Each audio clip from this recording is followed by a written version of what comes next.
Good morning, syempre, ayan, Sir Bugs pa rin, panibagong araw, panibagong vlog. At para sa ngayon, ito, meron tayong new arrival na dalawang 7-seater, isang expander na GLS at 2020 na expander cross. Ito, yung nakaraang vlog ko na pagkakuha ko sa bangko, ayan, pwesto na sa showroom. And then meron tayong EcoSport na 2017 na taga 8K monthly, available din, automatic transmission. At itong ating Hyundai Santa Fe. Ayan, itong nasa likod ko. So ito, 4 na unit lang muna. Then yun, para sa ibang unit, ngayon araw-araw tayo mag-upload ng video para sa mga ibang ka-spaghetti natin na naghahanap ng unit. Pero syempre sana isang follow, isang like naman dyan. Okay, so ayan, para sa magpapa-schedule, ayan yung aking contact number. Text or tawag na lang kayo ahead of time or 1 day before, syempre, para ma-update ko kayo kung available pa yung unit bago kayo pumunta. Okay, so start na tayo syempre. Let's go! Okay, so ayan, unahin ko na itong Expander Cross na 2020 model. Ayan, siguro ilan sa inyo napanood to nung nakaraang vlog ko na pagkakuha ko sa bangko. Ayan, pinakita ko yung itsura niya, marumi lang. At ito, ayan, napadetail ko na. Ayan, wala akong ginawa dyan kahit ano, detail lang, linis lang. Bopping, car wash, yan lang ang ginawa ko dyan. So ito, ready na siya for viewing. 2020 model. Ayan, Mitsubishi Expander Cross. Ayan, 1.5 engine, automatic transmission, kulay silver. Ayan, top of the line. Ayan, para sa inyo, bigay ko na lang ito ng 760,000. 760. Kasama na rin transfer of ownership. At isa pang maganda rito, kakaparehistro ko lang nito dahil ginamit ko ito nung nakaraan. Pupunta akong Silang Cavite. Ayan, ginamit ko sa napakasarap i-drive, napaka-smooth to. So ayan na siya, napakalinis na ngayon. Pero syempre dahil second hand, walang perfect, may konting-konting mga issue tulad ng mga ganyan mga tuldok. Pero hindi ko na kasi pinagawa. Ito may maliit pa dyan, oh. Hindi ko na pinagawa kasi original paint pa yan eh. So ito, check natin yung saktong mileage mamaya. Ikutin ko lang muna dito sa labas. Ayan, naka-stock na mags pa rin siya na 2-tone. Sa gulong, makapal-kapal pa naman yung kanyang mga gulong, oh. Ayan. Okay, syempre naka-tint. At ito, naka-rain visor na rin with full garnish set. Ayan, kulay silver. So ito, gas engine, 7-seater. Ayan, sa naghahanap ng ganitong unit na pang pamilya. Okay, so ito, meron na rin siyang back camera, may dalawa. Ayan, number 6. So Wesley ang kanyang coding. Okay, so check naman natin yung loob. So ayan, keyless entry to. So ito yung kanyang saktong mileage pala ay 61,395. Pero pinakita ko na to nung nakaraan.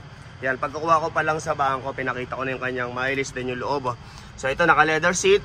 Ayan, sariwa pa yung kanyang pagka-leather, oh. Okay, then ito, naka-stock monitor. Syempre, fresh pa yung kanyang dashboard at may konting mga ali-alikabok. Punasan natin. At ito, sa kanyang steering wheel, ganun din, napakasariwa pa. Yung kanyang logo, buong buo pa. Ayan, gas engine. Ito, may logo na expander dito at naka-deep dish matting na rin na plastic. So ayan, kahit dito sa kanyang mga controls, yan, kung mapapansin mo, napaka-fresh pa. Okay, working lahat yan. At ito, may design na ganito, may guhit-guhit dito sa kanyang sidings pero plastic lang siya. Okay, so ito naman yung kanyang mga upuan sa likod. Ayan, naka-leather seat hanggang likod. Yan, kahit dun sa hanggang pang 7-seater niya sa bandang likod na likod.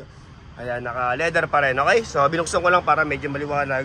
At yung kanyang matting hanggang likod, syempre may compartment dito. Ayan, maliit. Okay, then ayan, mga lagay ng baso. Automatic transmission. Syempre dahil Expander Cross top of the line yan, push start button. Okay? Kung kasi hindi natin naiiwasan, tulad nito, ayan, mukhang nakahoy yung kanyang dashcam. Ayan, may abang o dalawa. So, pinakita ko yung likod, may dalawang camera. So, siguro para dito yun, mukhang na yan. Nakahoy, pero mura lang naman yan kung magpapakabit kayo ng dashcam, mura lang naman yan. Okay? Okay, for sample quotation para sa financing, ayan, mag-direct message kayo sa aking messenger, sa Sir Bugs, yan, para mapasahan kayo ni admin ng yan, quotation, estimate ng quotation, and then yung list of requirements, okay?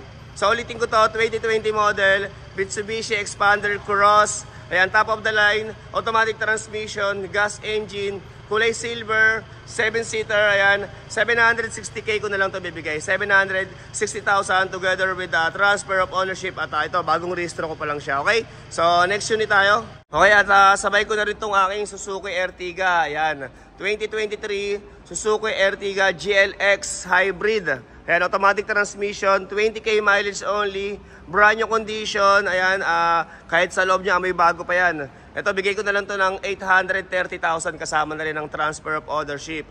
Ayan, brand new condition ng Suzuki Ertiga, kulay white, 7-seater, yan, gas engine, hybrid, okay? Yan, 830,000 na lang para sa 2023 model, automatic transmission. Okay, so next unit tayo. At kung naghahanap ka naman ng 8K monthly para sa crossover na automatic, ito meron tayo ngayon, 2017 model. Ayan, Ford EcoSport Trend, ayan, 1.5 engine, automatic transmission, gas, kulay blue. Ayan, 388,000 para sa cash. 388,000 pero ayun, 8,000 monthly lang to mahigit kung magda-down ka ng 30% para sa down payment. Pero syempre, plus chattel mortgage at insurance pa yan. Pero sa transfer of ownership at registro, yan, sama na rin natin yan basta nakapalo at nakasubscribe syempre. Ayan, syempre mag-like ka rin dito, wag mo rin kalimutan para everybody happy.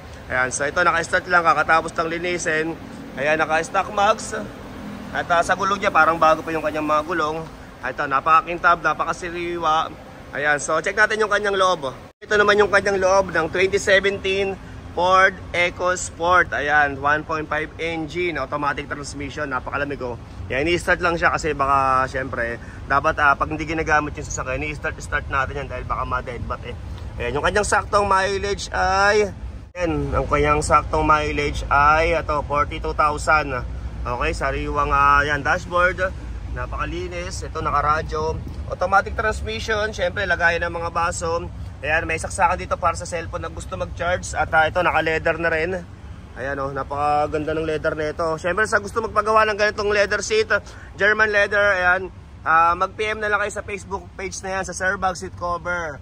Ayan, dyan na lang kayo magtanong ng design at presyo. Ayan, para ma-replyan kayo ng aking bayaw na si Don Roberto Sabado. Okay, yun ang kanyang pangalan. Kahit dito sa kanyang mga controls dito, napaka-fresh pa. Ito, naka-sidings na rin na leather. Ayan, kulay blue, gas engine.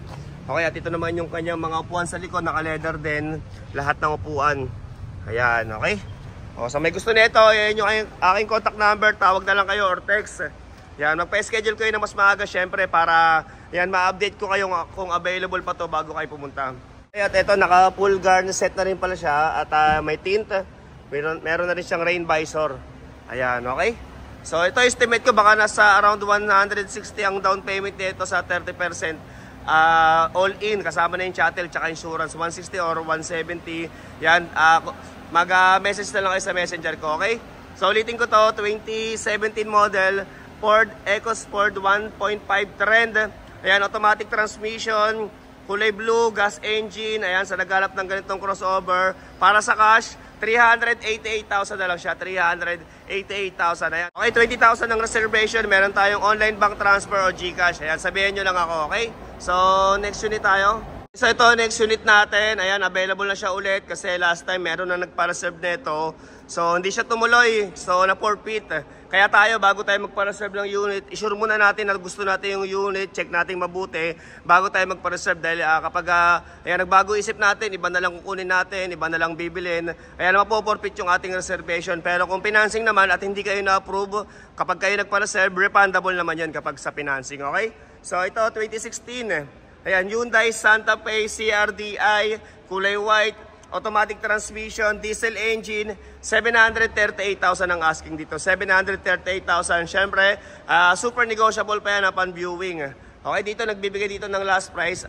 After nyo na ma-check yung unit, ma-test drive. Ayan. Sabihan nyo lang ako, siyempre, para ayan, masamahan ko kayo at ma-assist ko kayo sa mga unit na mapipili nyo rito. Okay, so ito, meron na rin siyang DRL. Ayan, yung mga ilaw na yan. Siyempre, fog lamps. Ayan, meron na rin RFID. Okay, napakasariwa. Number 6 coding, Wednesday. Okay, kulay puti. Ayan.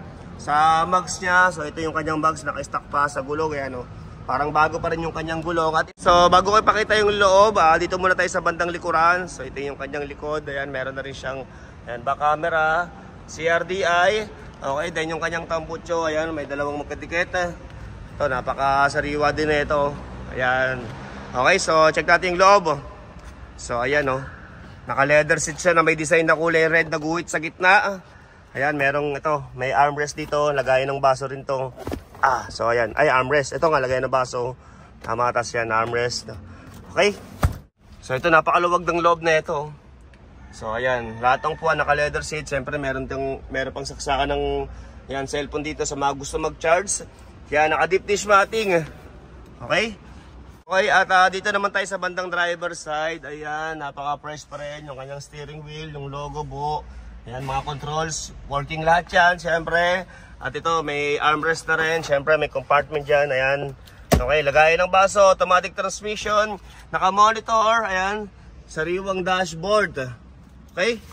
So ito, may nyo na to, sa may gusto, alam nyo na, okay, pa-schedule na kayo, test drive na natin yan. Okay, so ayan, ulitin ko, 2016 model, Hyundai Santa Fe CRDI, kulay white. Automatic transmission, diesel engine, 60k plus mileage only, 738,000 at ayon, super negotiable upon viewing. Okay, so ito yung kanyang car tag. Ayan, sabihin nyo lang ako. Okay, at ito, last unit natin para sa ngayong vlog. Ayan, 2019 Mitsubishi Expander GLS, guwapo lang syempre, automatic transmission at ito, 16k mileage only, 16,000 lang kanyang tinakbo. Okay, automatic gas engine, 7-seater. Ayan, 788,000 ang asking dito, 788,000. Ayan, para sa naghanap ng kulay white na Expander na, ayan, mahilig sa minor de edad na mileage. Ay, ito, baka para sa inyo, no? Okay, so ito, naka 2-tone mags na rin, naka-stack na mags.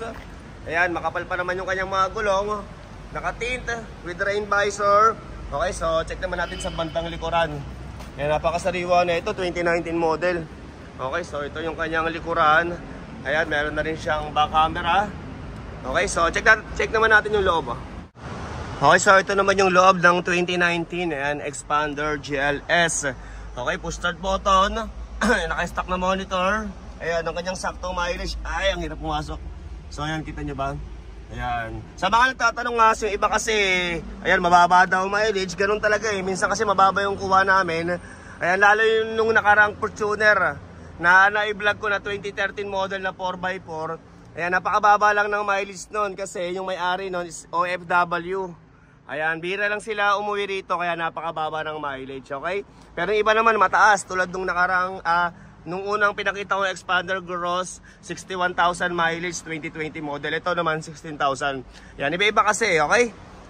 Okay, so ayan, ulitin ko, 2019 model, Mitsubishi Expander GLS. Ayan, guwapo lang syempre, kulay white, automatic transmission, gas engine, 16k mileage only, 788,000 ang asking, 788,000, pero yan, tulad ng sabi ko, negotiable upon viewing. At ayun, dahil sila tayo sa ayan, dealer dito, ayan, ako bahala sa inyo kung magkano yung tawad nyo, ilalapit natin yan syempre sa management, ayan, para everybody happy. Okay, so okay, at ayun, abang-abang na lang tayo sa ibang unit na hinihintay nyo. Ayan, may mga new arrival pa tayo, next content ko na lang, meron tayong Staria na bagong dating. At ito, available pa yung ating 4x4 na Ford Everest. Siyempre, marami pa tayong mga SUV rito. Ayan, comment na lang kayo kung anong hinahanap yung sasakyan. Baka meron tayo. At for this 2025, okay, subukan natin mag-vlog ng madalas para sa ibang ka-spaghetti natin na naghahanap ng mga unit.